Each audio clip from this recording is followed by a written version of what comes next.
আমি ভিডিও আমি জীবনে দেখেছি, শুনেন। আমরা বলবো না পুরা বিএনপির মধ্যে অনেক লোক আছে যারা গুপ্ত ভারতীয় এজেন্ট।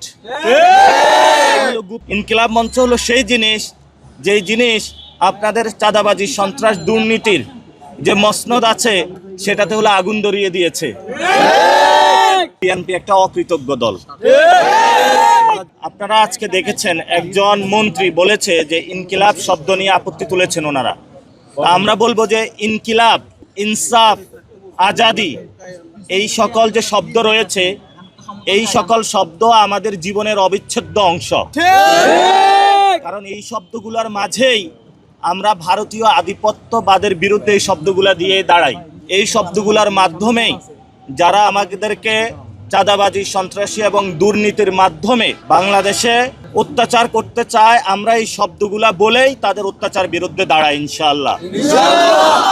এবং যাদের ইনকিলাব, ইনসাফ এবং আজাদি শব্দে গাত্রদাহ হয়, তাদের মধ্যে আমরা দেখতে পাচ্ছি যে ভারতীয় প্রতিচ্ছবি।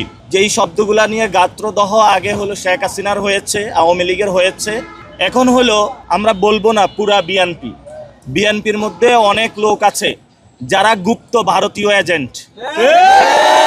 গুপ্ত ভারতীয়, এদের হলো ইনকিলাব, ইনসাফ, আজাদি শব্দে চুলকানি শুরু হয়। আমাদের ওসমান হাদি ভাই বলেছিলেন যে আমরা ঢাকা আটে একটা ইনসাফের রাজত্ব কায়েম করতে চাই। তো ফলত ওরা আজকে বলছে যে ইনকিলাব মঞ্চ কি? ইনকিলাব মঞ্চ হলো সেই জিনিস, যেই জিনিস আপনাদের চাঁদাবাজি, সন্ত্রাস, দুর্নীতির যে মসনদ আছে সেটাতে হলো আগুন ধরিয়ে দিয়েছে।